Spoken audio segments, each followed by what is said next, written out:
And although the servants knew the identity of their employer, Senator Aldrich, of course, and might have known the identities of possibly one of the others, they didn't know them all. And it was the leaking of information about all of these people being together that they were concerned about, because they thought that once that information got into the real world out there and possibly be picked up in the press, then the whole purpose of this meeting would be subverted. So that's the kind of secrecy that was brought about this meeting. Even when they got to Jekyll Island, there was 2 nights and a day journey, 1,000 miles to the south. They got off the train, they took a ferry boat across the inland straits to the island and then to this clubhouse. And when they got there, the normal group of employees who worked at the clubhouse had all been dismissed and replaced by temporary employees for exactly the same reason. They didn't want any of the employees leaking information about all of these important people coming together. So there's more to it than that. But when I discovered the secrecy, I couldn't put it down. I thought, you know, when things are done in secret, there's usually something to hide. And I was curious about what it was, and that's what really got me going on my research. I wanted to find out what it was they were trying to hide. And I did find out. And I wrote about it. And I'll tell you in just a minute what it was. It's not that hard to figure out, mainly because it's right in your face. It's like the purloined letter. It's easy to overlook because it's right there in plain view. All right, first we need to take a look at who these men were. I've already mentioned one of them, and he was Senator Nelson Aldrich. He was the guy with the railroad car, a very wealthy person in his own right. He was probably the most important and powerful political figure of the time, next to the President of the United States. He was the Republican whip in the Senate. But more important for our discussion this evening, he was the chairman of what they called the National Monetary Commission. The National Monetary Commission was a special committee of Congress which was given the task of drafting legislation to be considered by Congress to break the grip of the money trust. Now that's a phrase that's taken right from the newspapers of the period. I remember when doing all of this research back in those days, this was before the internet. Can you imagine a period like that?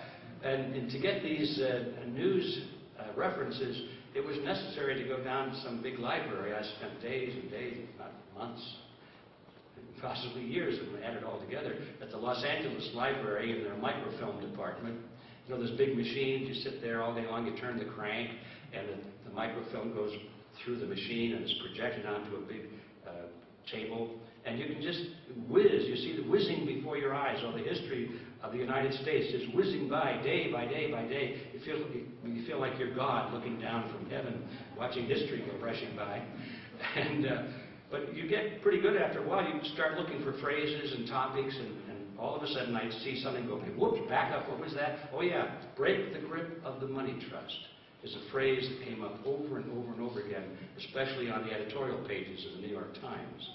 And it turns out that in that period, the American people were very concerned about the concentration of financial power into the hands of a small group of very powerful investment firms and banks in Wall Street. And they called that, in those days, the money trust. And so there was this populist demand to have some legislation that's going to take control of this financial industry and put it in the hands of Congress, so that Congress, which theoretically represented the will of the people, therefore the people indirectly could control the banking system, you see.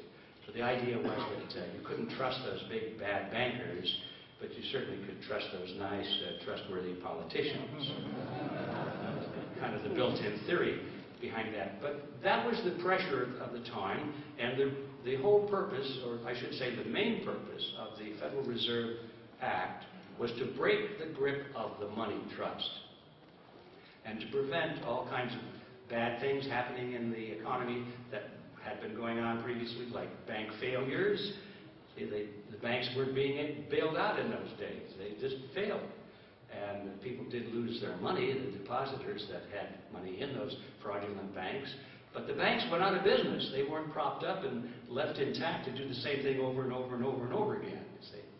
And so that was very disconcerting, that banks were going out of business because there were runs on the bank and people were discovering that the promises the banks had made about the deposits they held were lies.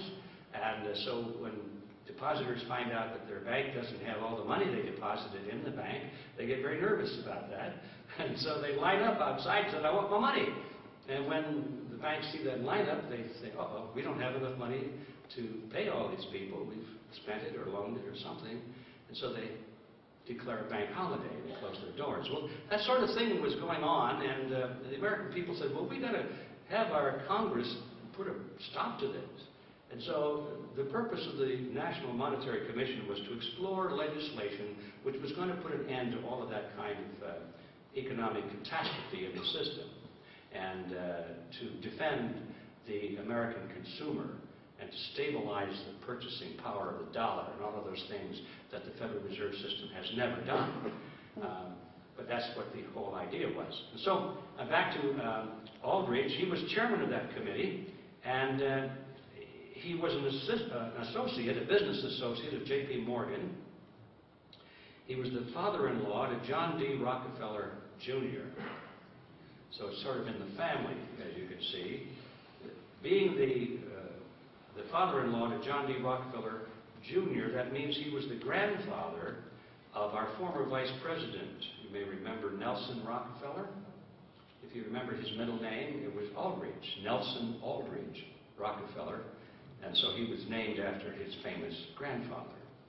So with those connections, he was just the kind of a guy to break the grip of the money trust. The next person on board was Abraham Piatt Andrew. He was Assistant Secretary of the Treasury at that time. Doesn't tell you too much about him, because it makes him sound like he's a political appointee, which he was, but it makes him sound like he's a bureaucrat. Actually, he's a banker. He comes from a family of banking, and he had strong banking connections, which is the reason he had been appointed as the Assistant Secretary of the Treasury. The same thing that's going on today. If you notice, the Treasury secretaries all come from banking circles, so do the Assistant Secretaries and so forth. So although you get the feeling that they represent the political side of the picture, they don't. They're all bankers, no matter which side you look. And it certainly was true in those days. The third man on board was Frank Vanderlip. Now, he's the guy that was a prolific writer and wrote the article that appeared in the Saturday Evening Post, also wrote a book in later years. And he was president of the National City Bank of New York, which was the most powerful of all the banks at that time. And as such, he represented the financial interests of William Rockefeller and the international investment firm of Kuhn, Loeb and Company. Very powerful, very large investment firm. The next person on board was Henry Davison. He was senior partner of the J.P. Morgan Company. Next was Charles Norton, president of the First National Bank of New York, another one of the giants. Benjamin Strong was on board. He was the head of J.P. Morgan's Bankers Trust Company, and he later became the first actual acting head of the Federal Reserve System when it was formed 3 years later. And finally, there was Paul Warburg. Probably, at least in my view, he was probably the most important person there from a technical point of view, because he was born in Europe, came from a banking family there, was a naturalized American citizen, and he understood European banking very well. That was his origin, his family, business. And although he was an American citizen now, he was the only one that really understood the intricacies of what they call central banking as it developed in Europe and as it became exemplified in the Bank of England.